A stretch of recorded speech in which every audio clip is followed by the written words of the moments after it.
तो बुरा मत मानना। आज राजा परीक्षित को जब सांप लगा तो दुनिया तो घबरा जाएगी, लेकिन राजा परीक्षित बड़े खुश हुए। ओहो, मैं कितना सौभाग्यशाली क्षत्रिय हूं। 1 मिनट का नहीं पता है, आखिर 7 दिन तो दिए। अरे वो ये भी कह सकते हैं कि कल तेरी मृत्यु हो जाएगी, आज शाम को तेरी मृत्यु हो जाएगी, ये भी तो कह सकते थे ना, लेकिन नहीं कहा। तो मैं बड़ा भाग्यशाली हूं कि 7 दिन का टाइम तो दिया। मृत्यु का एक समय का पता नहीं, कोई स्टे नहीं है मृत्यु का, लेकिन मुझे 7 दिन का समय। और समीक ऋषि ने जब यह बात सुनी कि मेरे पुत्र ने राजा परीक्षित को शाप दे दिया है, तो बहुत ही नाराज हुए अपने पुत्र पर कि पुत्र, तूने अच्छा काम नहीं किया। राजा परीक्षित धर्मात्मा है, और यदि भगवान श्री कृष्ण के बाद में कोई राजा हुए तो परीक्षित ही हुए हैं।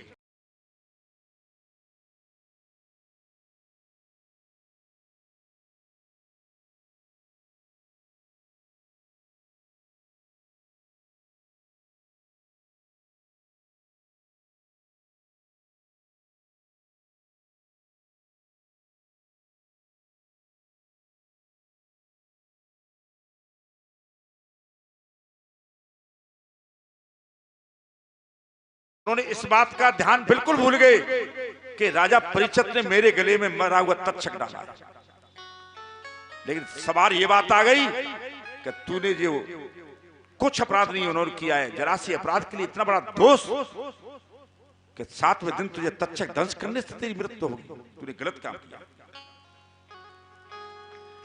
यह होती है साहब संतों। अब यहां संतों की महिमा बतानी पड़ी। संत इसी को कहते हैं, संत इसी को कहते हैं। लक्षण बता रहे हैं आपको संत। एक बार एकनाथ जी महाराज का नाम आपने सुना होगा। एकनाथ बहुत उच्च कोटि की संत। तो एकादशी का दिन था, आज का ही दिन। गंगा स्नान करने के लिए जा रहे थे।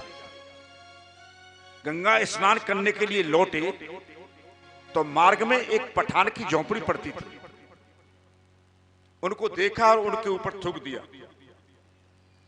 एकनाथ महाराज के ऊपर उस पठान ने थूक दिया। लौटकर चले गए, कुछ नहीं कहा। दोबारा स्नान किया, दोबारा लौट करके आए, पुनः थूक दिया।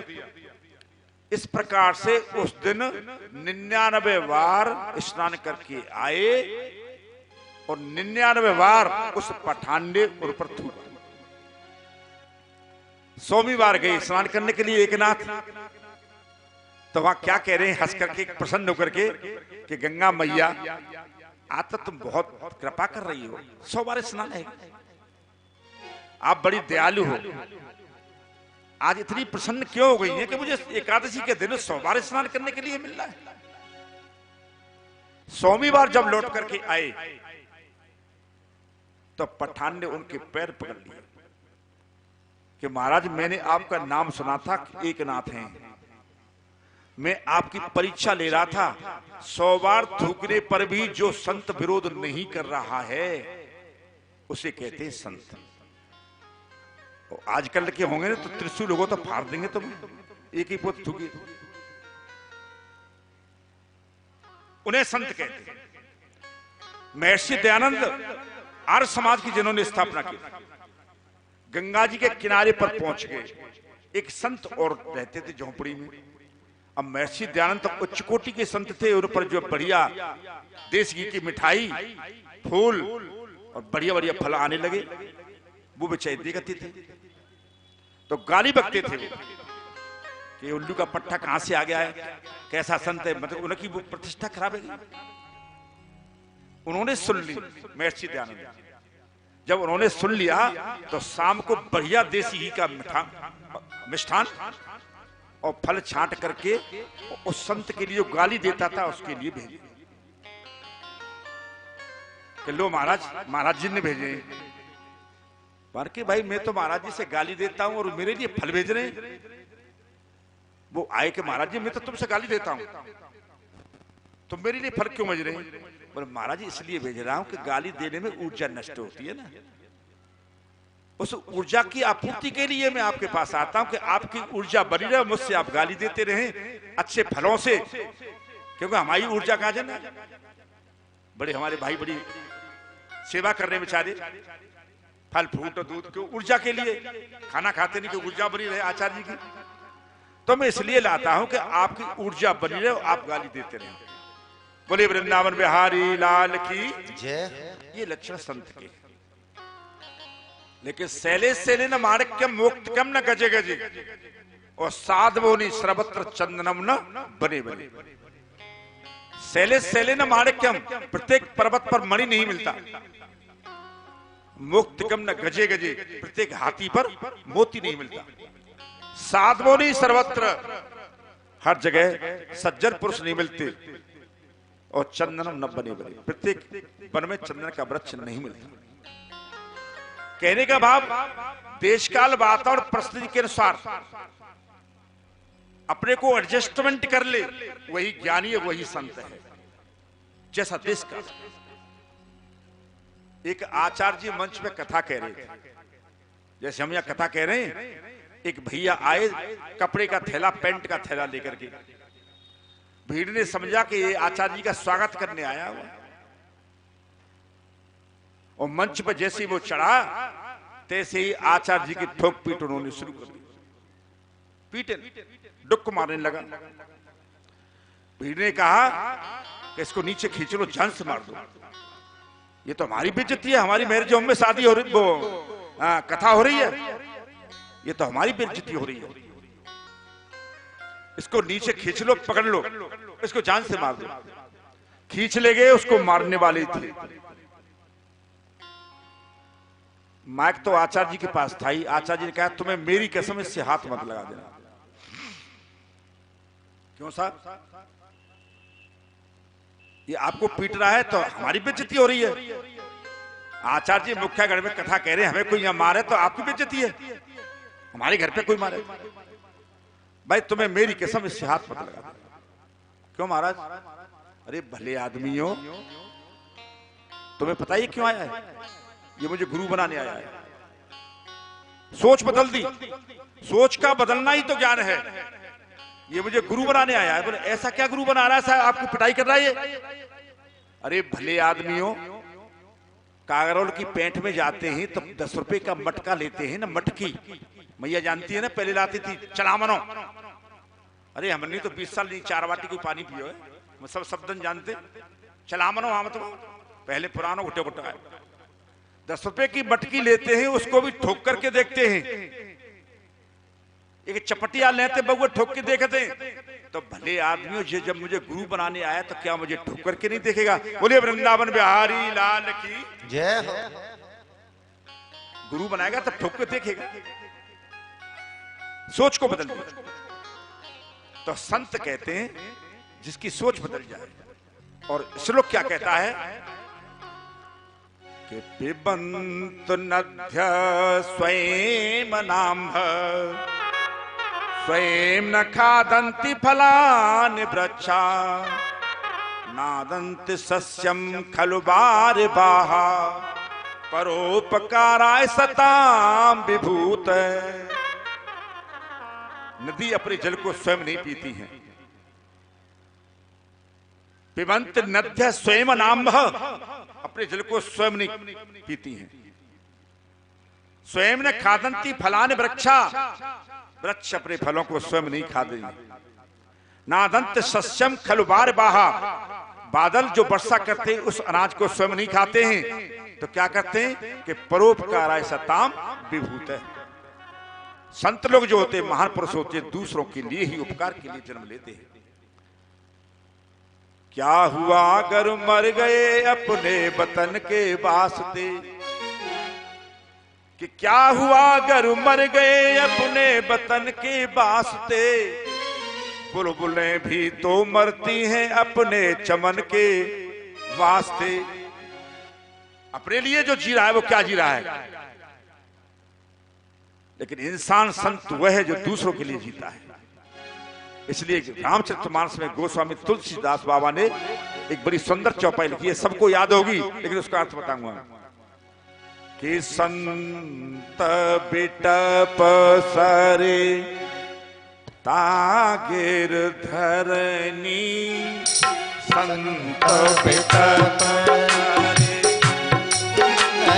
धरनी, परहे तहे तो सबन की करनी, परहे तहे तो सबन के करनी। श्री राम जय राम, जय जय राम, श्री राम जय राम, जय जय राम। संत बिटप सरिता गिरधरनी और परहित हेतु सबन की करनी, ये दूसरों के लिए ही अपना जन्म लेते हैं। क्योंकि संत को पहले क्यों लिखा है? अगर यहां बिटप लगा दें पहले कि बिटप संत सरिता गिरधरनी और परहित हेतु सबन की करनी, तो चौपाई कट तो रही ना, वही शब्द है ना। लेकिन नहीं, गोस्वामी तुलसीदास बाबा का रामचरितमानस शुद्ध वेदांत है। मैं आपको निश्चित बता रहा हूं मंच से, चारों वेद पढ़ गए जो रामायण पे अड़ गए, मेरा मानना है वो व्यक्ति चारों वेद पढ़ गया जो रामायण पे अड़ गया। लेकिन अड़ने से मतलब क्या है साहब? अड़ने का मतलब ये नहीं कि 10-20 बार राम कथा करवाई ली हो। अड़ने का मतलब ये नहीं कि 10-20 बार और अखंड रामायण करवा ली हो। अड़ने का मतलब है कि भगवान राघवेंद्र सरकार ने मानस में जो आचरण किया है, अगर वो आचरण हम करते हैं तो अड़ गए, उन्हें कोई अड़ना नहीं। बोलिए वृंदावन बिहारी लाल की जय। जो राम जी ने आचरण किया है, अगर वो आचरण हम करते हैं तो अड़ गए, तो फिर चारों वेद पढ़ गए। लेकिन दुख इस बात का है कि रामचरितमानस पढ़ रहे हैं, रोजाना पढ़ रहे हैं, प्रातःकाल उठ के रघुनाथा माता पिता गुरुनावे माथा, एक भी पढ़ने वाला माता पिता के चरण नहीं छू रहा है। सत्य बात तो यह है, जो अनीति का छुभाक हो बाई तो मुँह पर जो भय विसराई। राम जी कह रहे कि यदि मुझसे कोई गलत काम हो जाए, हे जनता जनार्दन, तो कोई भी मुझे टोक देना, मैं गलत काम करूं तो। वो आज का गांव का प्रधान के करे खरंजा प्रधान जी यूं ले लियो, नहीं साहब खरंजा तो यूं ही बनेगो। रामायण पढ़ रहे हैं, प्रातःकाल उठ के रघुनाथा माता पिता गुरु नावे माथा, ये तो उनका नियम था और हमारा नियम बता दें, सुविधा सब बता देना कि प्रातःकाल उठो खाट से करें चाय का ध्यान, भोग करें सिगरेट का भारत के नौजवान। प्रातःकाल उठ खाट से करें चाय का ध्यान और भोग करें सिगरेट का भारत के नौ।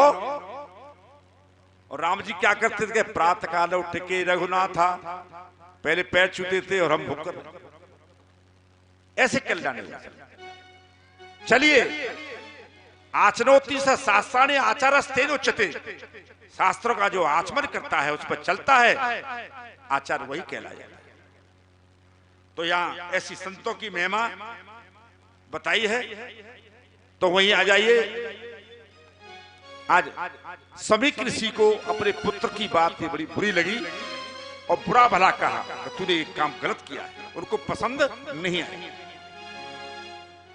आगे प्रथम स्कंद का 19वें अध्याय में परीक्षित जी का अनशन व्रत और सुखदेव जी का आगमन।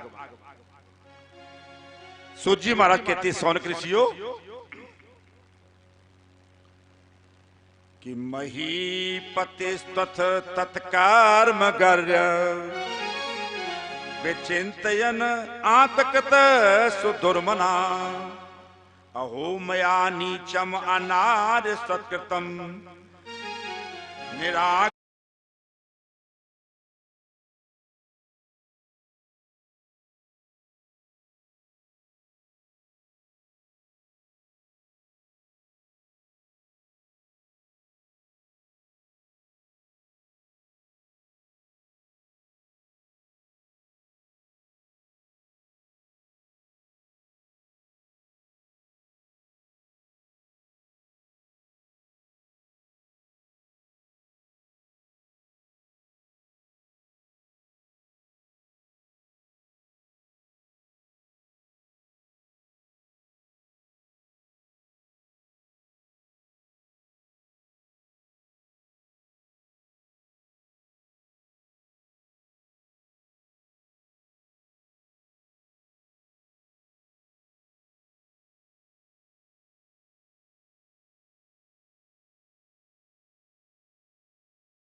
वृंदावन बिहारी लाल की जय। बोले बालकृष्ण भगवान की जय। आज राजा परीक्षित ने समीक ऋषि के गले में जो मरा हुआ तक्षक डाला, अपनी राजधानी लौट करके इस निंदनीय कार्य के लिए उन्हें प्रायश्चित किया कि मैंने एक गलत काम किया है, बुद्धि ठीक से हो गई और अब मुझे वैराग्य का मौका प्राप्त हुआ है, मुझे वैराग्य ले लेना चाहिए।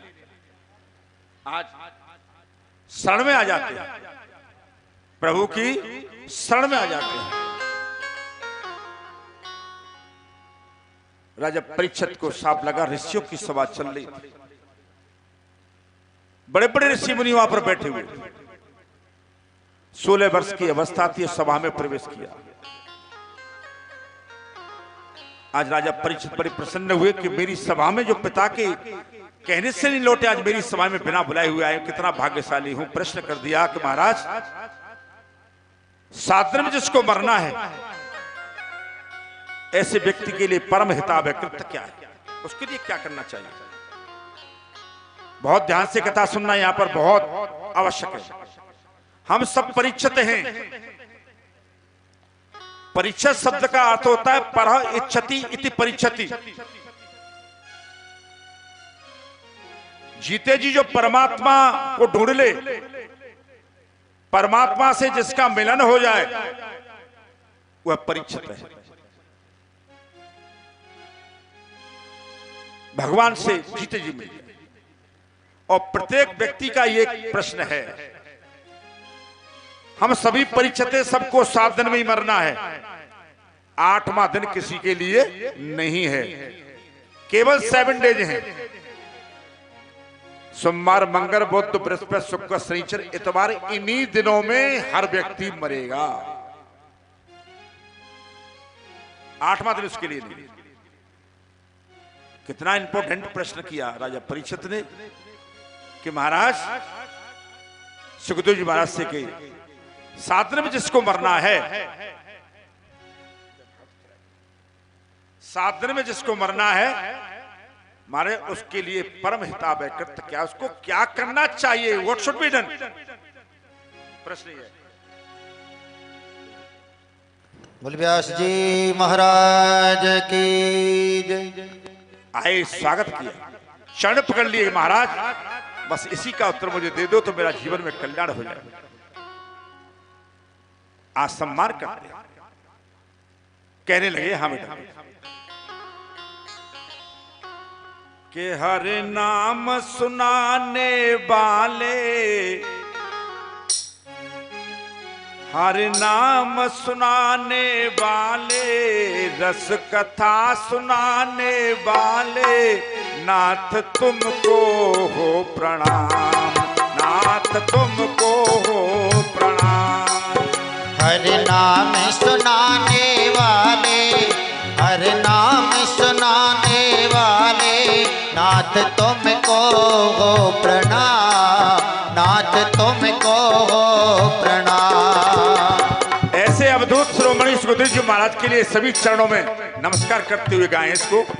सभी का मस्तिष्क महाराज सुखदेव जी जिन्होंने मुक्ति दी है राजा परीक्षित को, ऐसी वंदना सभी करें। हर नाम सुनाने वाले, रस कथा सुनाने वाले, नाथ तुमको हो प्रणाम, नाथ तुमको हो प्रणाम। हर नाम सुनाने वाले, रस कथा सुनाने वाले, नाथ तुमको हो प्रणाम, नाथ तुमको हो प्रणाम।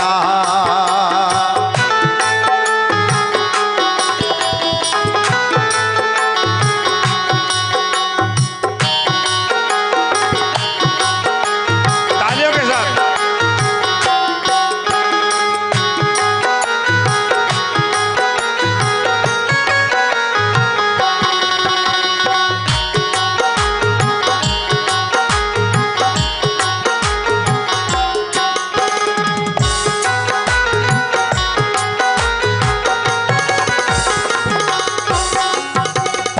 आगे बताते हैं।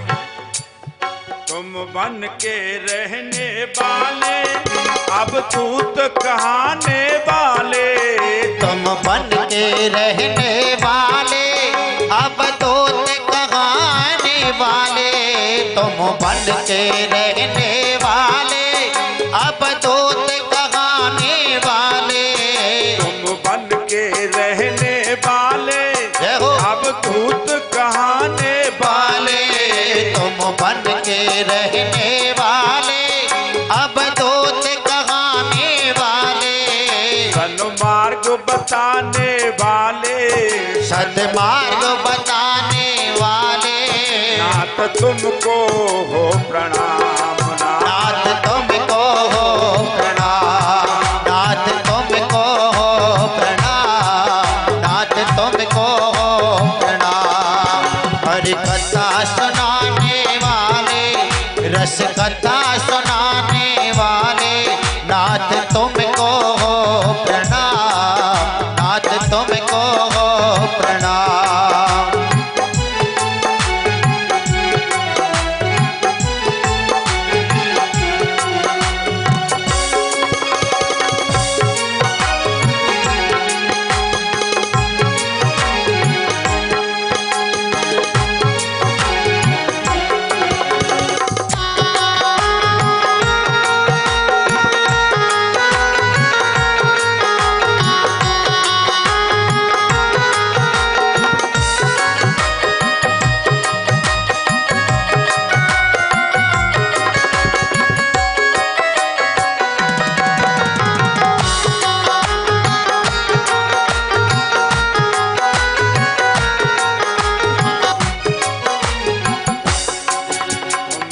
घट अंतर्यामी, हम कोरे ही अज्ञानी, तुम घट घट अंतर्यामी, हम कोरे हैं आजानी, तुम घट घट अंतर्यामी, हम कोरे ही अज्ञानी, तुम घट घट अंतर्यामी, हम कोरे हैं आजानी, वैराग्य बताने वाले, वैराग्य बताने वाले, मुक्ति को दिलाने वाले, मुक्ति को दिलाने वाले, नाथ तुमको हो प्रणाम, हरि बोल।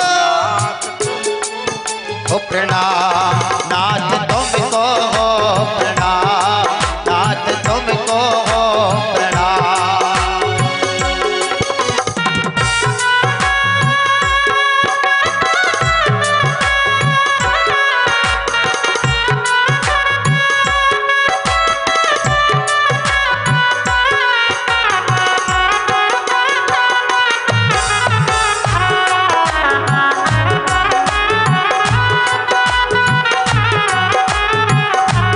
घर की कथा सुनाने वाले, घर की कथा सुनाने वाले, तुमको ना हो प्रणाम, प्रभु तुमको हो प्रणाम, नाथ तुमको हो प्रणाम, नाथ तुमको हो प्रणाम। बोले वृंदावन बिहारी लाल की जय। बोले बाल कृष्ण भगवान की जय। जय जय श्री राधे श्याम।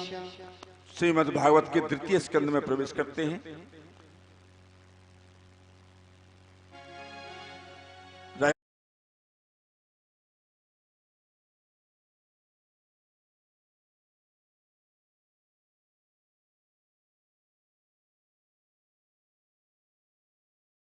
राजा परीक्षित तो सुखदेव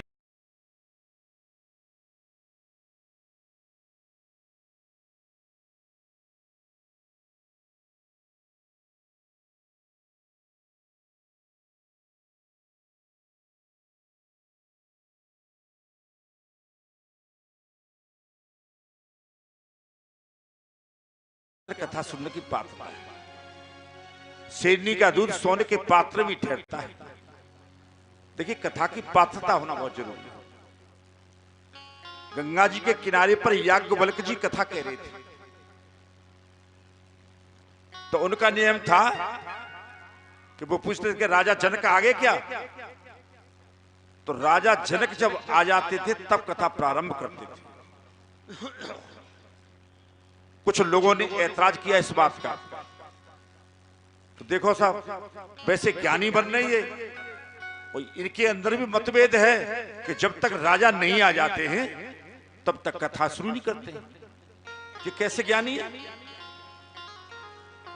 उन्होंने कहा भाई ऐसी बात नहीं, मैं बिल्कुल ठीक निर्णय ले रहा हूं, समझने में टाइम लगेगा, आपकी समझ में तो बात आ जाएगी, लेकिन थोड़े समय बाद।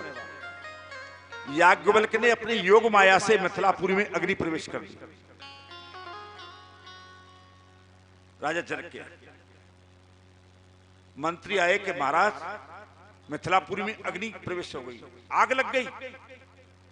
कथा चल रही है और कोई या कह दे कि साहब आग लग गई तो भागेंगे ना, पूरा पंडाल खाली। लेकिन राजा जनक ने कहा कि महाराज कथा बढ़ाइए, मेरा निवेदन है आपसे, याज्ञवल्क्य से बोले कि आप कथा बढ़ाते हैं। बोले नहीं चिग रहा है भाई, ये तो बहुत धनुष से लगा हुआ है। फिर मंत्री आके महाराज राजा जनक के घर में ही अग्नि प्रवेश हो गई है, राजा साहब के महलों में अग्नि लग गई। तो हाथ जोड़ के कहने लगे, इतने बड़े बैरागी थे राजा जनक कि देवी ने ढकते सुपड़ा साप अच्छा कर जाइयो, सो भगवान को भजन दान चलते रहे। बोले महाराज आप कथा कहिए, कितनी बड़ी पात्रता, जिस व्यक्ति के घर में आंच लग जाए वो जरा सा भी विचलित नहीं हो रहा है, और आचार्य जी से कह रहा कि आप कथा सुनाइए। तो ये उनके अंदर पात्रता थी, ऐसी पात्रता इनके। अवधूत श्रोमणी सुखदेव जी महाराज ने कहा कि राजन परीक्षित चिंता मत करो, आपके पास 5 प्रकार की शुद्धियां हैं। जीवन में कल्याण के लिए 5 प्रकार की शुद्धि होनी चाहिए, ये भागवत बताती है। मातृ शुद्धि, मां की भी सेवा करनी चाहिए। पितृ शुद्धि, माता पिता के बहुत बड़े राजा परीक्षित भक्त थे।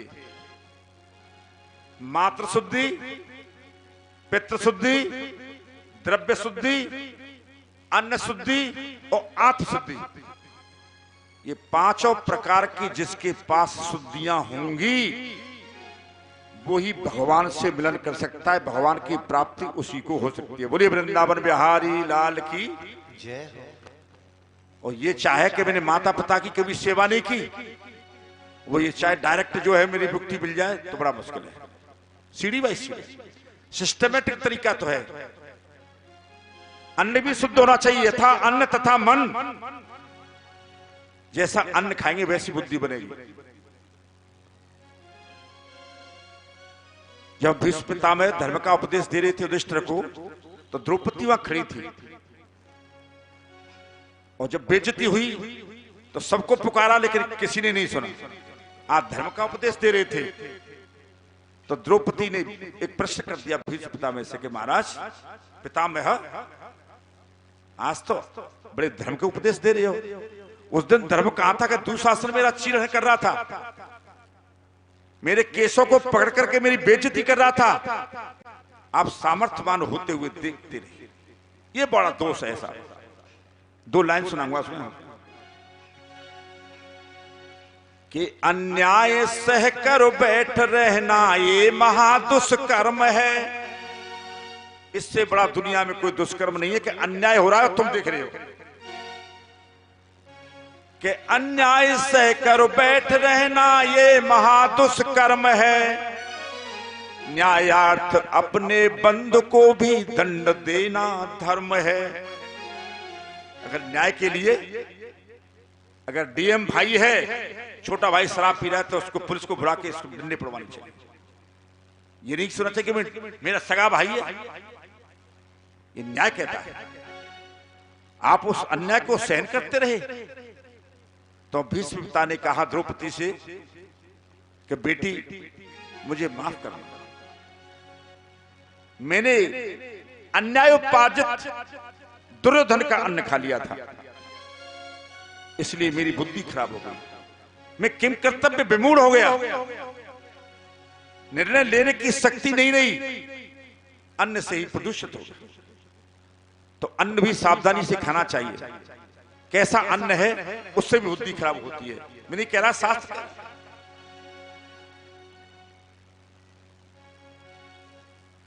जैसा हम अन्न खाते हैं उसका असर पड़ता है। शुद्ध अन्न होना चाहिए, मेहनत की कमाई। अन्यायो पाचतम वित्तम दशम वर्षाण तिष्ठति प्राप्ते तो 11 वर्षे समूलम तद विनश्यति। श्लोक है। अन्याय से कमाया हुआ धन केवल 10 वर्ष तक ठहरता है, शास्त्रों में बताया है। प्राप्ते तो 11 वर्ष से 11वें वर्ष में जब वो प्रवेश करता है, समूलम तद विनश्यति, मूल से तो वो नष्ट हो जाता है, अन्याय से कमाया हुआ। तो राजन परीक्षित, आप पर 5 प्रकार की शुद्धियां हैं। मात्र शुद्धि है, पितृ शुद्धि है, अन्न शुद्धि है, द्रव्य शुद्धि और आत्म शुद्धि, अपनी शुद्धि। हम दुनिया को शुद्ध करें लेकिन अपने अंदर मन में अंतःकरण गंदा हो, तो इससे भी कल्याण किया। आपके अंदर 5 प्रकार की शुद्धि है। आज प्रश्न कर दिया महाराज। राजा परीक्षित ने जब प्रश्न किया तो सुखदेव जी महाराज बड़े प्रसन्न हुए और कहने लगे कि बरियानेस ते प्रश्न कृतो लोकहितम नृपः आत्मविसम्मत पुंसाम श्रोतव्यादिशुय परः। आहा, खुश हो गए सुखदेव जी महाराज के। राजन परीक्षित, तुमने जो प्रश्न किया है ना, वरीयानेस ते प्रश्न, तुम्हारा प्रश्न उत्तम श्रेणी का प्रश्न है। ये तुम्हारा व्यक्तिगत प्रश्न नहीं है। पंडाल में जितने बैठे हुए, भारतवर्ष में जितने भी लोग हैं, सबका प्रश्न है कि मरते समय मरने वाले को क्या करना चाहिए। हम सबको मरना है, ऐसा प्रश्न पूछा कि लोक कहता है कृतो लोकहितम नृपः। हे राजन, तुमने जो प्रश्न किया है वो तुम्हारा कोई स्वयं का इंटरेस्ट नहीं है, तो लोकहित के लिए आपने प्रश्न किया। नृपः, देखिए साहब, एक होता है राजा और एक होता है नृप, या नृप लिखा है। तो राजा में और नृप में कोई अंतर है क्या साहब? कि पर्यायवाची है, लेकिन अंतर है। नृप की जो व्युत्पत्ति बनती है वो बनेगी नृपाहि इति नृपः। शरण में आए हुए की जो रक्षा करता है उसको नृप कहते हैं। और राजा को तो घमंड भी हो सकता है, अहंकार भी हो सकता है, और जो शरण में आए हुए की रक्षा करता है उसको जीवन में कभी घमंड नहीं रहता है। और ये घमंड कब नष्ट होगा? केवल सेवा करने से। किसी की संतों की सेवा करें, किसी का हम सेवा करें, तब घमंड नष्ट होगा, तब भगवान की प्राप्ति होगी। जब तक घमंड बना रहेगा तो न कोई भक्त है, न कोई ज्ञानी है, कुछ नहीं है। अहंकार बहुत बुरी चीज है, ध्यान रख लेना। और एक दृष्टांत के माध्यम से आपकी समझ में आ जाएगा। एक आश्रम पर गुरु शिष्य दोनों बैठे हुए थे। सामने आश्रम के फील्ड था। उस फील्ड में बच्चे फुटबॉल खेल रहे थे। फुटबॉल पैरों से खेली जाती है, पैरों से उछालते हैं उसको। शिष्य ने कहा, गुरुजी देखो ये बॉल कितनी परेशान है, इसको बच्चे पैरों से उछाल रहे हैं। गुरुजी ने कहा कि तुझे नहीं पता है बेटा ये क्यों परेशान है? इसके अंदर जो हवा भरी हुई है वो इसको परेशान कर रही है। अगर काश इसकी हवा निकल जाए तो फिर कोई परेशानी नहीं है, उछलेगी नहीं फिर। ये तो दृष्टांत है। सिद्धांत क्या है? जीव रूपी फुटबॉल के अंदर, जीव रूपी फुटबॉल के अंदर जो अहंकार रूपी हवा भरी हुई है वो हमें परेशान कर रही है। अगर जीव रूपी फुटबॉल में से अहंकार रूपी हवा निकल जाए तो फिर जीवन में कोई परेशानी नहीं आ सकती। बोलिए वृंदावन बिहारी लाल की जय। अहंकार विमूढ़ात्मा करता अहमिति मन्नति, गीता में भगवान श्री कृष्ण कहते हैं। अहंकारी लोग के ये काम मैंने किया, भागवत मैंने कराई, ये काम मैंने किया। लेकिन जो भगवान पर समर्पित होकर करते हैं ना, कर्म वही है कि भगवान को कर्म करो लेकिन भगवान को समर्पित कर दो कि मेरा कुछ नहीं है। फिर कर्म में वो लिपायमान नहीं होता है।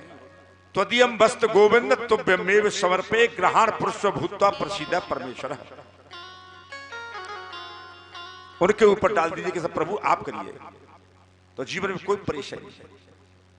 वहीं आइए विषय पर कि राजन परीक्षित, तुमने ये प्रश्न किया है वो बहुत ही उत्तम श्रेणी का प्रश्न किया है। वो आत्म कल्याणी लोग जो होते हैं वो ऐसे प्रश्नों का बड़ा आदर करते हैं। ये प्रश्न ऐसा, अब इसका उत्तर समझ लो। ये हमारा तुम्हारा भी प्रश्न है कि 7 दिन में हम सबको भी मरना है, 8वां दिन तो नहीं है, तो फिर हमको क्या करना चाहिए? ये भागवत शिक्षा देती है। श्लोक लिखा है, सुखदेव जी महाराज राजा परीक्षित से कहते हैं कि राजन सुनो, फिर तुमने पूछा ये तो मैं बता रहा हूं कि एतावान सांख्योऽभ्याम स्वधर्म परिनिष्ठया जन्म लाभ पर पुंसाम अंते नारायण स्मृति। ये उपचार बताया सुखदेव जी महाराज ने कि राजन परीक्षित, ज्ञान योग के द्वारा भक्ति योग से आपकी धर्म की निष्ठा से, अपने धर्म की निष्ठा से, भक्ति से, कर्म योग से, ज्ञान से, ये केन प्रकारेण जन्म लाभ पर पुंसाम, मनुष्य जीवन का सबसे बड़ा लाभ यह है कि अंते नारायण स्मृति, मरते समय जिस पर भगवान का नाम आ जाए तो समझो जीवन में कल्याण हो जाएगा। बोलिए वृंदावन बिहारी लाल की जय। ये बताया कि अपनी प्रवृत्ति को ऐसा बना लो कि जब मरने का समय आए ना, एट द 11th आवर, अंतिम समय, बस भगवान का नाम आना। लेकिन साहब ये बहुत मुश्किल है, इसको साधारण मन समझो। मैं नहीं कह रहा हूं, मानस कह रही है। हरे जन्म जन्म मुनि यतन कराही, जन्म जन्म मुनि यतन कराए, अंतराम मुख आवत नाही। अंतराम मुख आवत नाही। श्री राम जय राम, जय जय राम। श्री राम जय राम, जय जय राम। रामचरित मास के जन्म जन्म मुनि यतन कराई और अंतराम मुख आवत। बड़े बड़े मुनि लोग, ऋषि मुनि बड़ा यत्न करते, लेकिन उन पर भी अंत के समय पर भगवान का नाम नहीं। बहुत बड़ा अभ्यास, practice makes a man perfect. बार बार अभ्यास करोगे, बार बार कथाएं सुनेंगे, पूजा पाठ करेंगे, तब कुछ ऐसी प्रवृत्ति बनेगी। एक सोनी जी थे, सोनी दृष्टांत सुनो। सोने का काम करने वाले सोनी जी, 4 बेटे थे उनके, बीमार हो गए, बोल बंद हो गया, तो चारों बेटे डॉक्टर साहब के पास पहुंचे। डॉक्टर साहब, हमारे पिताजी बीमार हैं और बोल नहीं रहे हैं, माले बताई नहीं गई, ऐसा कोई इंजेक्शन है आपके पास? चाहे के देर बुलवा दो, पर बुलवा दो। बोला है इंजेक्शन, रुपए 1 लाख लूंगा। बोला 1 लाख ना, 2 लाख देंगे, करोड़ रुपया की संपत्ति बता के जाएंगे, हमें तो 1 लाख, हम आके कहां हैं? तुम मांगो, इतने पैसा देंगे। डॉक्टर साहब आए, इंजेक्शन लगाया, थोड़ी चेतना में आए, तो बोल करके उन्होंने कही, उस सोनी जी ने 50 रुपए तोले के भाव में सोना खरीदा था। तो डॉक्टर साहब ने जब बुखार देखी, बुखार तो उनको बहुत हाई है, 108 है, और इंजेक्शन लगाया, सोनी जी को होश आके कर बेच दो, बेच दो। बोलने समझी कि सोनो 108 है वो, तो बोलो बेच दो। बस इतना कहने के बाद में, और डॉक्टर साहब पैसा ले गए अपने, और फिर उसने कुछ नहीं बताया, माल नहीं बताया, बस इतना कहा कि बेच दो। तो क्या ये अंतमता सुगता, अंत के समय पर ना माना। चिंतन वो सोने का करता था, तो विषयों का चिंतन करें तो विषयों में आसक्ति हमारी हो जाएगी, तो अंत के समय पर राम का नाम आना भी बड़ा मुश्किल है। लेकिन अभ्यास बनाइए, बहुत जरूरी है। अच्छा, एक मिनट सोचना, आप अपनी झोली को फंसार के देखना कि आपकी झोली में क्या रखा हुआ है। ये सांस जब तक चल रहा है तब तक आप किसी के फूफा जी हो, जीजा जी हो, मामा जी हो, आदि आदि। लेकिन काश सांस बंद हो जाए तो तुम किसी के न फूफा जी हो, न मामा जी हो, न भाई हो, कुछ नहीं है। तो ये सांस कहां से आ रहा है? अब विचार ये करिए कि ये कहलाने वाला हम मामा हैं, फूफा जी हैं, ये सांस जो चल रही है कौन दे रहा है? क्या उत्तर प्रदेश का मंत्री दे रहा है? हिंदुस्तान का प्रधानमंत्री दे रहा है ये सांस? योगी जी दे रहे हैं ये सांस? ये सांस कहां से आ रहा है? उस गोविंद की कृपा से। उसको भी हम जीवन में भूल जाएं तो धिक्कार है ऐसे मनुष्य जीवन के लिए। अगर इस योनि में भी हम अपना कल्याण नहीं कर पाए तो ध्यान रख लेना, 84 लाख योनि में किसी योनि में दम नहीं है कि हमारा कल्याण हो जाए। वो आप तो सभी बहुत अच्छे विद्वान पुरुष बैठे हुए हैं, लेकिन हम तो बहुत चोर हैं साहब। चोर जानते किसको कहते हैं? हम तो चोरी कर रहे हैं, थोड़ी बहुत चोरी कर रहे हैं। बता दें क्या कर रहे हैं? हम जब मां के गर्भ में थे तो हमने वायदा किया था कि प्रभु यहां से हमारा उद्धार करो, यहां से निकालो, हम तुम्हारा भजन करेंगे, तुम्हारा नाम लेंगे। और यहां आकर के पुत्रों में, प्लॉट खरीदने में, मकान दुकान में इतने आसक्त हो गए कि हम उस परमात्मा के नाम को भूल गए। यही जीवात्मा की सबसे बड़ी चोरी है। सबसे बड़ी चोरी यह है कि हमने वायदा किया है और वायदा कसम से बढ़कर होता है। प्रभु से हम झूठ बोल रहे हैं। जब मलमूत्र हमारे ऊपर चल रहे थे, हम वादा कर रहे थे कि प्रभु यहां से कल्याण करो, प्रभु हम तुम्हारा भजन करेंगे, निश्चित वादा करते हैं आपसे। और यहां आके परमात्मा को भूल गए, लगे हुए हैं। नाती कितना प्यारा, आहा, बाबा की मूछ रब पेशाब कर रहा हो। कमरा नंबर 13 में बाबा जन्म हुए ना, बाबा पर राइफल हो तो 2 फार कर देगो। मूछ लंबी लंबी हो तो 2 अंटा लगा लो, नाती हुआ है, 1 लट्ठ तो आयो। पर उसको ये पता नहीं है ये नाती जो है, शास्त्रों में नाती की उपमा बंदरों से दी है।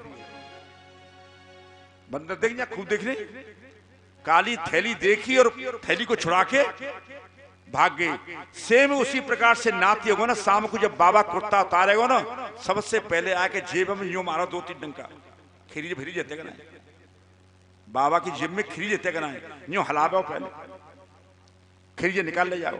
और कितनी भी तबीयत से मकान बनवा लेना, एक दिन तुम्हारा नाती तुम्हारे मकान को फेल कर देगा। ये कहेगा कि हमारा बाबा तो बड़ा उल्लू का पट्टा था। या मुख्य घर में बनाया सो कमला नगर, कोठी ना बनाया तो मधुनगर में लोहे की किवाड़ चढ़वा दी तो आप के जंग लगेगी। फिर नाती के बाबा बाकी सागौन को फर्नीचर ना लगवा सका तो जब जंग आ गई, लकड़िया ही चढ़वा दी बाबा ने तो परेशानी कि जब घुनवाएगा लोहे की ना चढ़वा सका तो का। ये मकान जो तुम बनवा रहे हो आउट ऑफ फैशन हो जाएगा। एक दिन नाती के जमाने में ये मकान ही फैशन का नीचों पर जाएगा। बाबा बाप गड्ढा से मरेगा, बड़ा पागल बाबा। लेकिन फिर भी जानते हुए भी हम कितने आसक्त हो रहे हैं। भाई मैं ये नहीं कह रहा, ठीक है बढ़िया बात है, लेकिन आसक्त इतनी मत हो जाइए कि तुम भगवान को भी भूल जाए। चलो घर जाते हैं, प्रेम करो, बढ़िया बात है, अच्छी बात है, लेकिन इतने आसक्त मत हो जाए कि भगवान का स्मरण भी आप भूल जाए। तो ध्यान रख लेना। एक दृष्टांत बहुत बढ़िया, ये पेन है ना, पेन, पेन किस लिए होता है? ऐसा लिखने के लिए। इसकी उपयोगिता तो वास्तव में लिखने की है, लिखो कुछ भी, अंग्रेजी लिखो, हिंदी लिखो, लेकिन पेन की जो उपयोगिता है वो पेन का कार्य लिखने का है। लेकिन हम क्या कर रहे हैं? पेन से विंडो भी खोल रहे हैं, पेन से खिड़की भी खोल रहे हैं, अंडरवियर में नारा भी डाल रहे हैं पेन से, पेटीकोट में भी नारा डाल रहे हैं पेन से, किस किस काम मिला रहे हैं, लेकिन ये काम पेन का नहीं है। अंडरवियर में नारा डालना पेन का काम नहीं है। तो पेन का क्या काम है? लिखने का।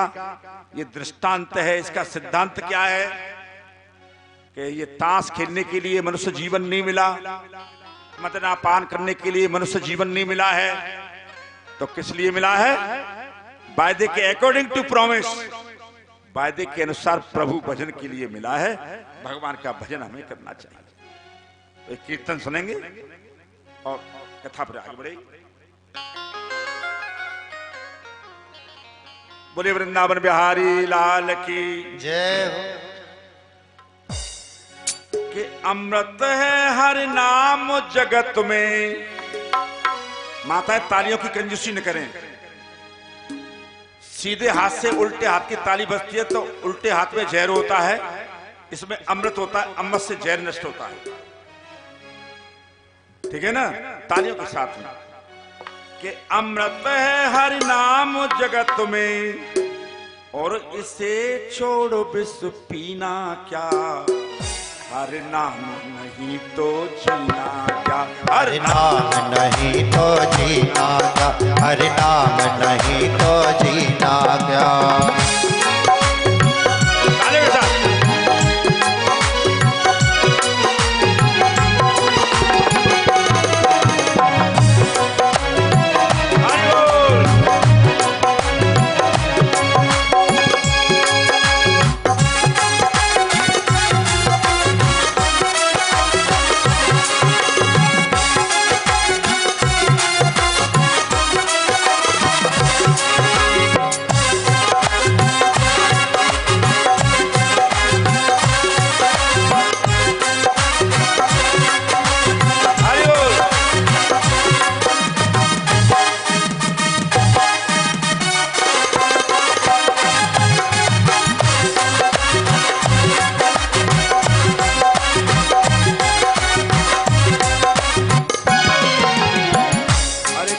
सदा अपने रस डोले, ना जाने कब सर चढ़ बोले, ना जाने कब सर चढ़ बोले, ना जाने कब सर चढ़ बोले।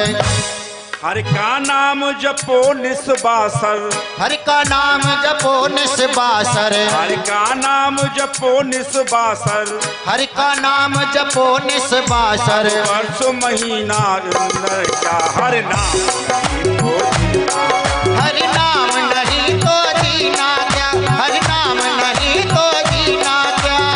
अमृत है हर नाम जगत में, अमृत है हर नाम जगत में, इसे छोड़ विष पीना क्या, हर नाम नहीं तो जीना, हरि नाम नहीं तो जीना क्या, हरि नाम नहीं तो जीना क्या।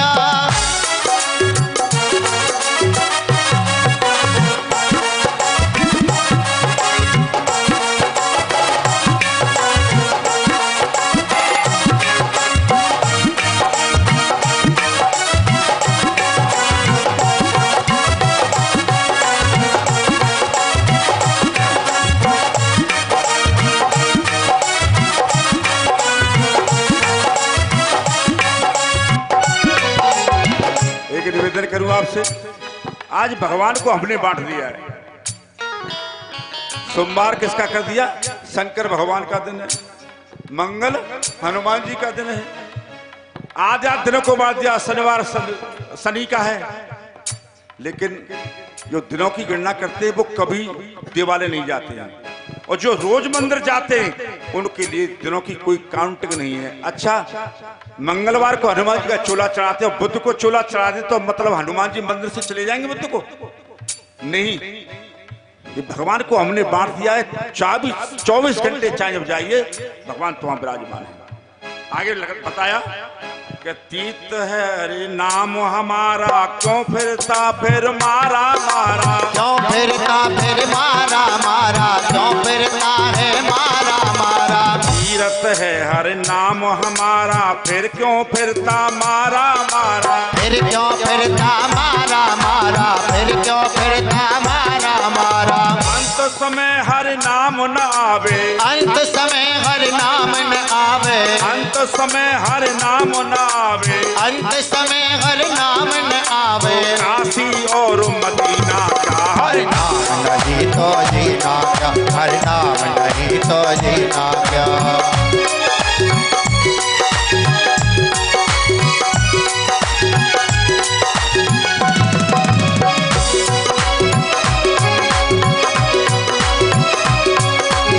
अमृत है हरि नाम जगत में, अमृत है हरि नाम जगत में, अमृत है हर नाम जगत में, अमृत है हरि नाम जगत में। इसे छोड़ विष पीना हरि नाम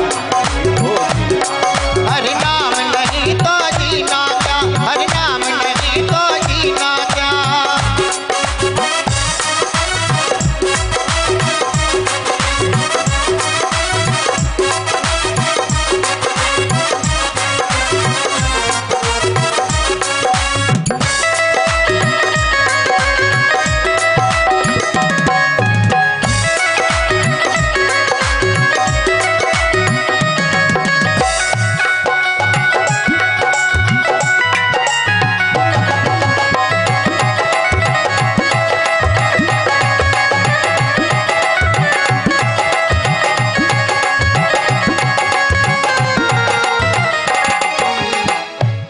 बात बताई, सारे अंगों को आभूषण से सजाते हैं, लेकिन ये आभूषण रहने वाले नहीं हैं। लिखा है कि आभूषण से अंग सजावे, रसना पर हर नाम न आवे, रसना पर हर नाम न आवे, रसना पे हर नाम न आवे। आभूषण से अंग सजावे, रसना पर हर नाम न आवे, रसना पर हर नाम न आवे, रसना पर हर नाम न आवे। देह पड़ी रह जाए सवा के, देह पड़ी रह जाए अंत में कुंडल और नगीना क्या। हर नाम नहीं तो जीना क्या, हर नाम नहीं तो जीना क्या।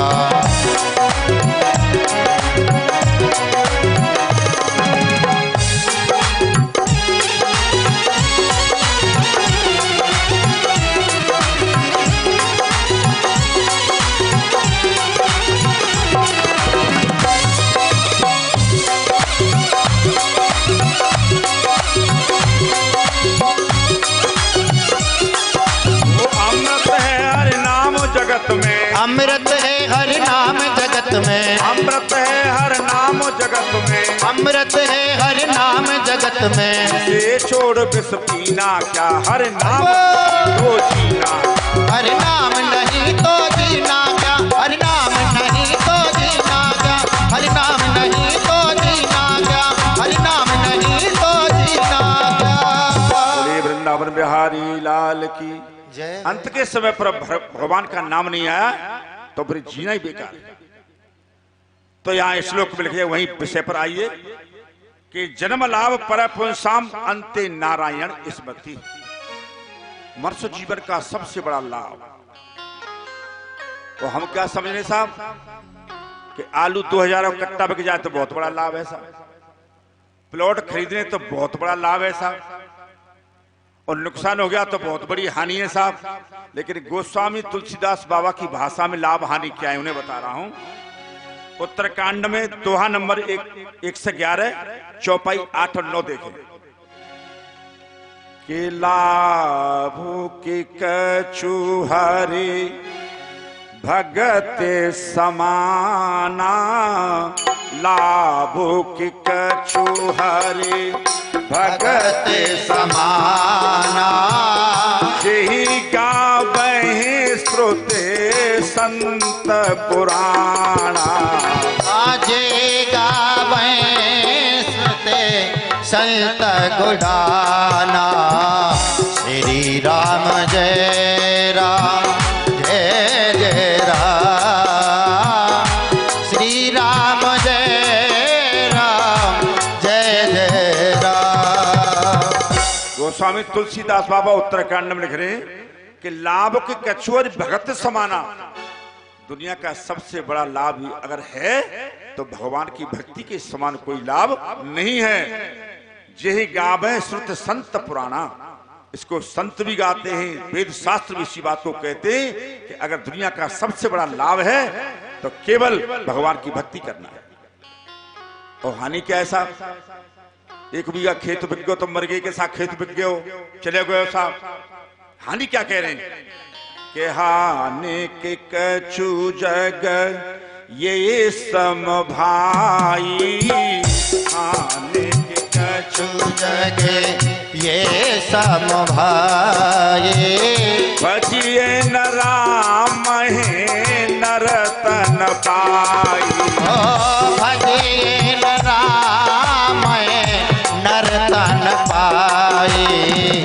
श्री राम जय राम जय जय राम, श्री राम जय राम जय जय राम। इसके बराबर कोई हानि नहीं है कि मनुष्य शरीर प्राप्त करके जो भगवान का भजन नहीं कर रहा है, इससे बड़ी दुनिया में कोई हानि है नहीं। और निवेदन कर रहा हूं आपसे, बिना भजन के अंतःकरण कभी शुद्ध नहीं हो सकता है। राम भजन बिन सुने खगराई, राम भजन बिन सुने खगराई, अभियंतर मल कबहु न जाई। श्री राम जय राम जय जय राम, श्री राम जय राम जय जय राम। अंतःकरण का जो मल विच्छेद पावन होता है वो कभी नष्ट नहीं होता है बिना भजन के। और भी लिखा है कि राम भजन बिन सुनहु खगेसा, राम भजन बिन सुनहु खगेसा, मिटे न जीवन केर कलेसा, ओ मिटे न जीवन केर कलेसा। श्री राम जय राम जय जय राम, श्री राम जय राम जय जय राम। बिल्कुल स्पष्ट कल्याण की बात है। जब तक हम प्रभु का भजन नहीं करेंगे, संपूर्ण शास्त्र वेदों का मत कितने भी बड़े ज्ञानी हो जाए, लेकिन जो भगवान का भजन नहीं कर रहा है उसके पास कुछ नहीं है। मैं नहीं कह रहा। काकभूषण जी पक्षीराज गण को उत्तरकांड में दोहा 123 124 के मध्य देखे चौपाई। कितना भी बड़ा विद्वान हो, कितना भी बड़ा सन्यासी क्यों न हो, लेकिन जो भगवान का भजन नहीं करा उसका जीवन में कल्याण होने वाला नहीं है। के साधक सेद विमुक्त उदासी, साधक सेद विमुक्त उदासी, साधक सेद विमुक्त उदासी, ओ साधक सेद विमुक्त उदासी। कवि को विद कृतज्ञ सन्यासी। श्री राम जय राम जय जय राम, श्री राम जय राम जय जय राम। लिखते हैं कोई साधक क्यों न हो, गोस्वामी तुलसीदास बाबा लिख रहे हैं, सिद्ध क्यों न हो, सिद्धि प्राप्त कर ली हो, विमुक्त क्यों न हो, मुक्त हो गया हो, उदासीन क्यों न हो, अनुकूल और प्रतिकूल परिस्थिति में भी जो समान रहता है उसका नाम उदासीन है। उदासीन क्यों न हो, साधक सिद्ध विमुक्त उदासी, कवि को वृद्ध, विद्वान क्यों न हो, कृतज्ञ सन्यासी, किए हुए का एहसान मानने वाला हो, अथवा कर्मों को जानने वाला क्यों न हो। कृतज्ञ क्या माने, जानने वाला। हालांकि कर्मणा गहना कर्म गति, कर्म की गति बड़ी गहन है, पर हम ये मानते हैं कि कर्मों को जानने वाला क्यों न हो। सन्यासी क्यों न हो, संपूर्ण चीजों का जिसने न्यास कर दिया हो, सन्यासी क्यों न हो। आगे बताते हैं कि योगी सूरसो तापस ज्ञानी, योगी सूरसो तापस ज्ञानी, धर्म निरत पंडित विज्ञानी, धर्म निरत विज्ञानी। श्री राम जय राम जय जय राम। श्री राम जय राम जय जय राम। आगे कहते हैं कि हे पक्षीराज गणों सुनो, कोई योगी क्यों न हो। योगी जानते हैं योग चित्त वृत्ति निरोध, चित्त की वृत्तियों को भले ही उसने रोक लिया हो। सूरवीर क्यों न हो, तपस्वी क्यों न हो। तपस्वी का मतलब ये धूनी लगा के बैठ जाना वो तपस्वी नहीं है। कष्ट आने पर भी जो सत्कर्म करता हो उसका नाम तपस्वी है। कितना भी कष्ट आ जाए फिर भी सत्कर्म करे वो तपस्वी है। तो योगी हो, सूरवीर हो, तापस योगी तपस्वी क्यों न हो, और धर्म निरत पंडित विज्ञानी धर्म में निरत क्यों न हो, धर्मात्मा क्यों न हो, कोई पंडित क्यों न हो, प्रखर बुद्धि क्यों न हो उसकी, धर्म निरत पंडित विज्ञानी क्यों न हो। एक होता है ज्ञानी और विज्ञानी, अंतर है। ज्ञानी कहते हैं शास्त्रों से जो ज्ञान अर्जित हो जाता है उसको ज्ञानी कहते हैं, लेकिन भी उपसर्ग लगा हुआ है।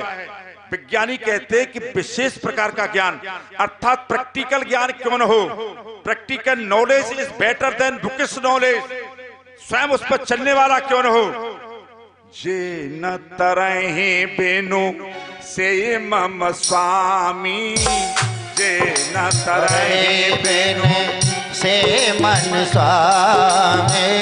राम नमामि नमामि नमामि, ओ राम नमामि नमामि नमामि। श्री राम जय राम जय जय राम। श्री राम जय राम जय जय राम। ऊपर सब बताएं धर्मात्मा, पंडित, वैज्ञानी, योगी, सन्यासी ये क्यों न हो, लेकिन जब तक मेरे प्रभु राम का भजन नहीं करेंगे तब तक इनका भी कल्याण होने वाला नहीं है। उत्तरकांड में काकभूषण का उपदेश करते तो शास्त्र इस बात के लिए कह रहे हैं तो मैं आज से ही लग जाना चाहिए, करना चाहिए। सच्ची कमाई है ये बैंक बैलेंस कमाई नहीं है। जो हमारा बैंक बैलेंस है ये सारी पास उधर ही रह जाएंगे, कोई कमाई नहीं है। सच्ची कमाई यही है जो परमात्मा का नाम ले रहे हैं, भजन कर रहे हैं, वो असली आपका बैंक बैलेंस है। सत्कर्म जो कर रहे हैं, इसलिए अन्य कमाइयों को छोड़ करके इस कमाई को करिए जो सच्ची कमाई है। सच्ची कमाई क्या है बेटा, इसलिए इसे कर कि कर ले नाम की कमाई, क्या है भरोसा इस देह का। हो कर ले नाम की कमाई, क्या है भरोसा ऐसे देह का। हो कर ले नाम की कमाई, क्या है भरोसा ऐसे देह का। हो कर ले नाम की कमाई, क्या है भरोसा इस देह का। कर ले नाम की कमाई, क्या है भरोसा ऐसे देह का।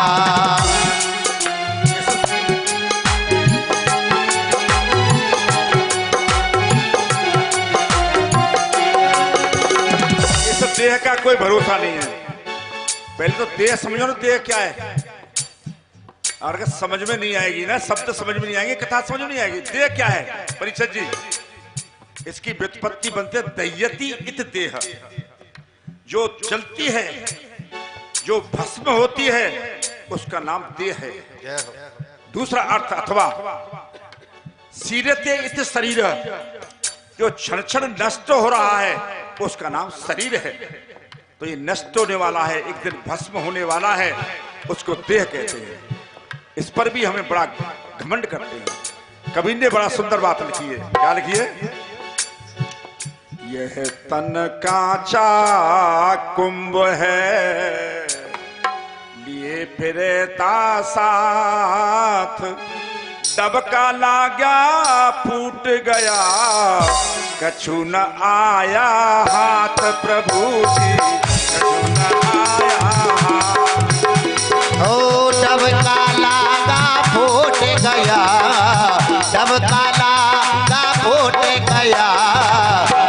हाथ प्रभु जी कछु न आया हाथ। मेरे राम मेरे राम मेरे राम मेरे राम। इसलिए कविता से कह दिया कि कबीरागर बन कीजिए और ते ही देखे सुरंग।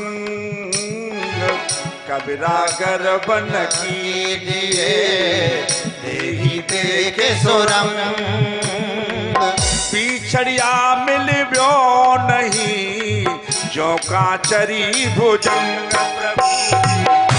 काचरी भुजंग जो काचरी भुजंग प्रभु जी जो काचरी भुजंग। मेरे राम मेरे राम मेरे राम मेरे राम। इसलिए इस देह का भरोसा नहीं, इसलिए लिख दिया क्या हो? कि कर ले नाम की कमाई क्या है भरोसा इस देह का। हाँ कर ले नाम की कमाई क्या है भरोसा इस देह का।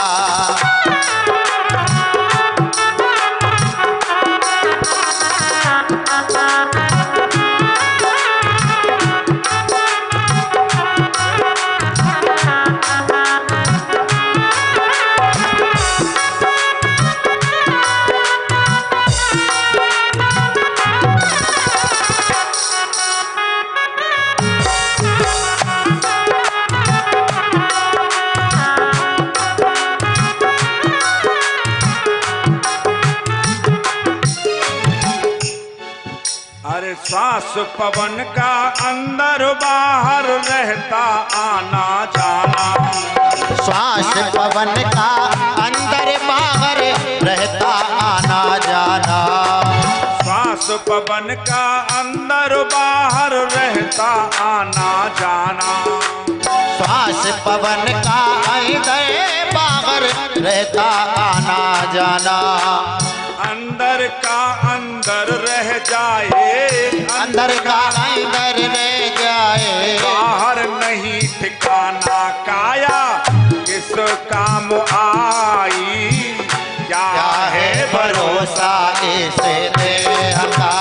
ओ कर ले नाम की कमाई क्या है भरोसा इस देह का।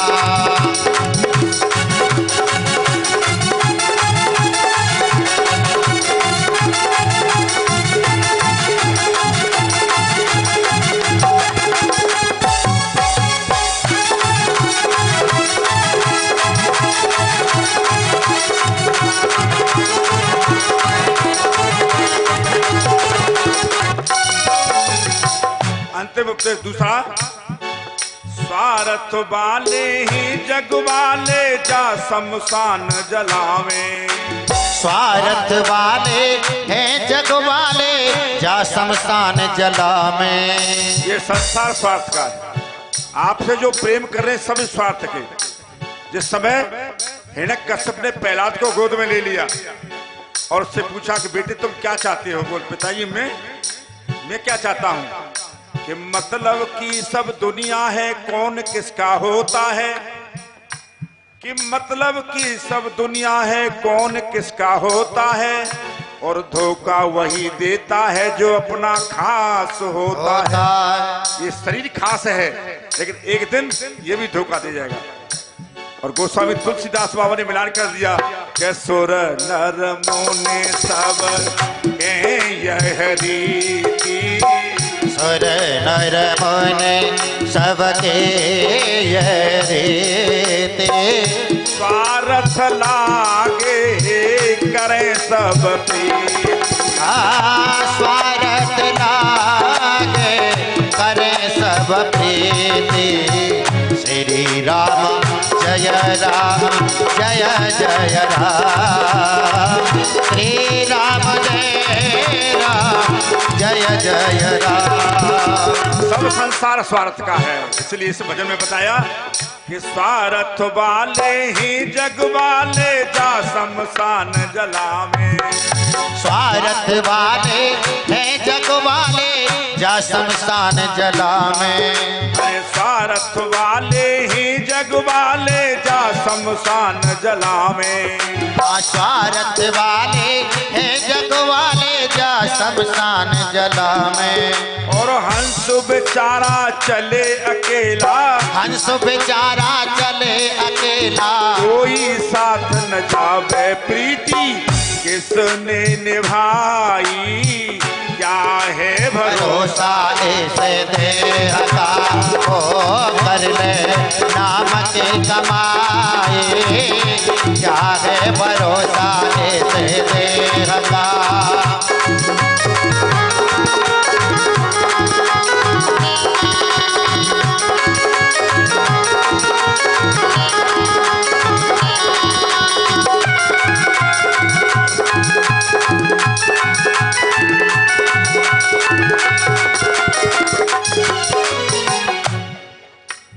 देखिए, दुनिया की हर वस्तु में जेब होती है, कफन में जेब नहीं होती है कि भूल से चवन्नी अठन्नी चले जाए।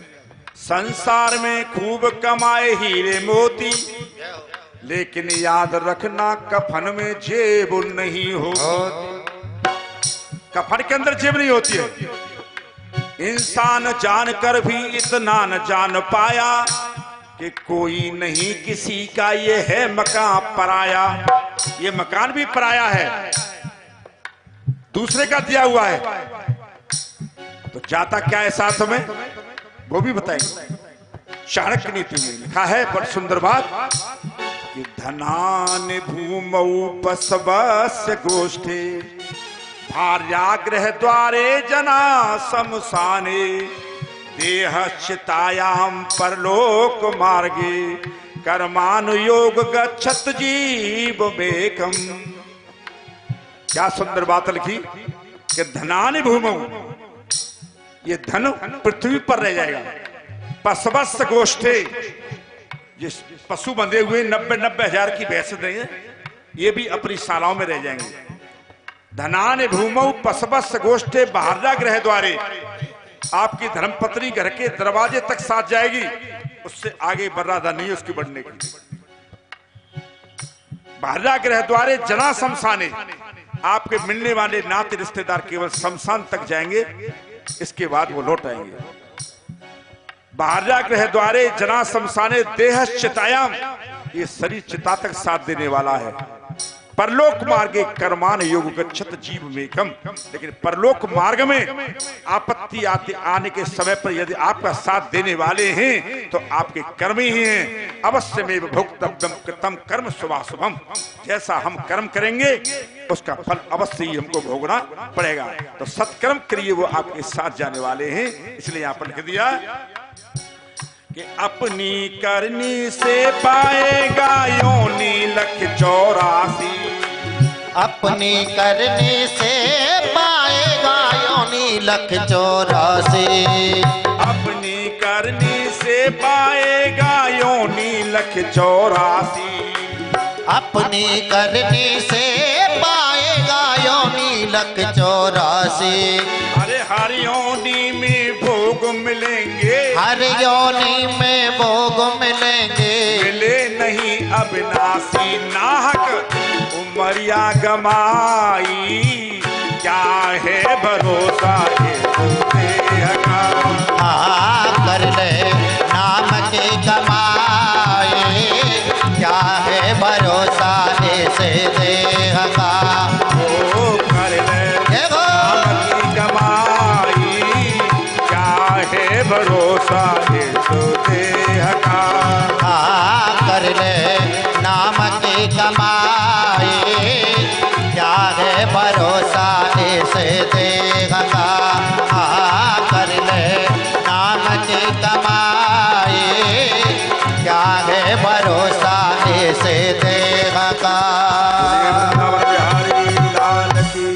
बोले बाल कृष्ण भगवान की जय हो। जय जय श्री राधे। तो यहाँ अवधूत श्रोमणी सुखदेव जी महाराज ने राजा परीक्षित से कहा कि अंत के समय पर हम अपनी बुद्धि को इस प्रकार से बना लें, ये किन प्रकार भक्ति योग के द्वारा, कर्म योग के द्वारा, स्वधर्म निष्ठा, अपने धर्म की निष्ठा से कि अंत के समय पर मेरे उस गोविंद का नाम आ जाए तो जीवन में कल्याण हो जाता है। या उपदेश दिया। आगे और भी बहुत सी बातें, और जीवन की सच्ची कमाई है तो ये परमात्मा का नाम ही है। यहां पर द्वितीय स्कंद का ये अध्याय समाप्त होता है। एक भजन, इसके बाद थोड़ा सा और कथा चलाएंगे। धीरे धीरे आदत भजन की बना ले। मीठी मीठी तालियों का सहयोग करते हुए हाथों के द्वारा तू ताली बजा ले। नाम हरि का गाले रे माटी के खिलौना। ओ नाम हरि का गाले रे माटी के खिलौना। ओ नाम हरि का गाले रे माटी के खिलौना। ओ नाम हरि का गाले रे माटी के खिलौना। ओ माटी के खिलौना। ओ माटी के खिलौना। अरे माटी के खिलौना। माटी के खिलौना। ओ नाम हरि का गाले रे माटी के खिलौना। ओ नाम हरि का गाले रे माटी के खिलौना।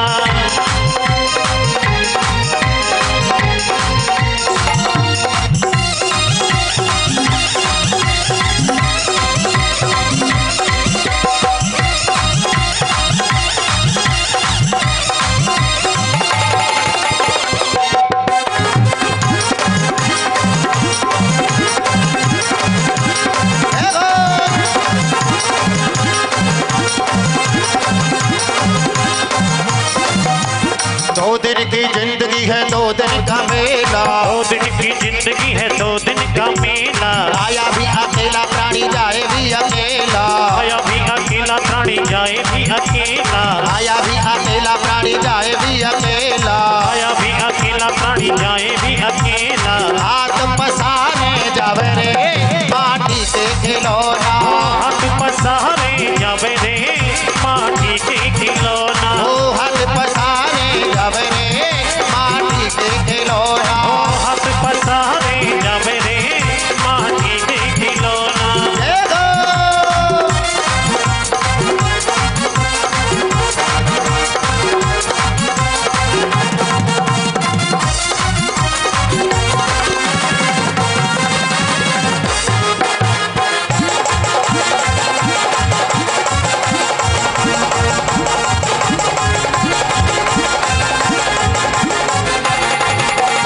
और क्या माया ने तुझको जग में नचाया। माया ने तुझको जग में नचाया। वायदा किया था उस प्रभु को भुलाया। वादा किया था उस प्रभु को भुलाया। वायदा किया था उस प्रभु को भुलाया। वादा किया था उस प्रभु को भुलाया।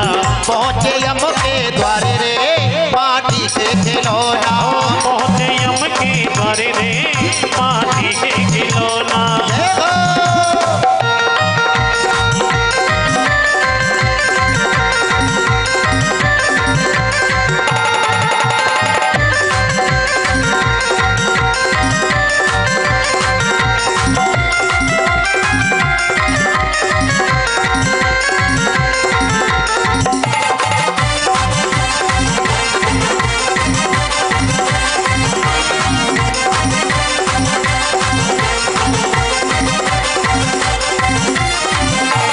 धीरे धीरे आदत भजन की बना ले। धीरे धीरे आदत भजन की बना ले। हाथों के द्वारा तू ताल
नमो वयं वैष्णवाय कुर्महे समे कामाय मह्यं कुबेराय वैष्णवाय ददातु हरिः ओम् एकदन्ताय विद्महे वक्रतुण्डाय धीमहि तन्नो दन्तिः प्रचोदयात् हरिः ओम् नन्दनन्दनाय विद्महे देवकी नन्दनाय धीमहि तन्नो कृष्ण प्रचोदयात् देवन्ति तावकुलजं भगवान् जय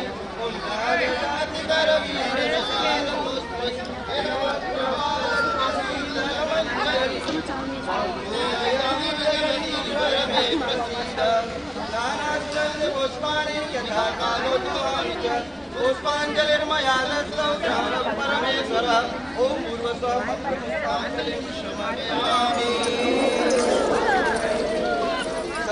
भगवान की जय, संत भगवान की जय, की जय, की जय, गंगा माता की जय, यमुना माता की जय, सर्वदेवमयी गौ माता की जय, धर्म की जय हो, धर्म का नाश हो, प्राणियों में सद्भावना हो, कल्याण हो, कल्याण हो, हर हर महादेव, धर्म की जय। सर्वे भवन्तु सुखिनः, सर्वे सन्तु निरामया, सर्वे भद्राणि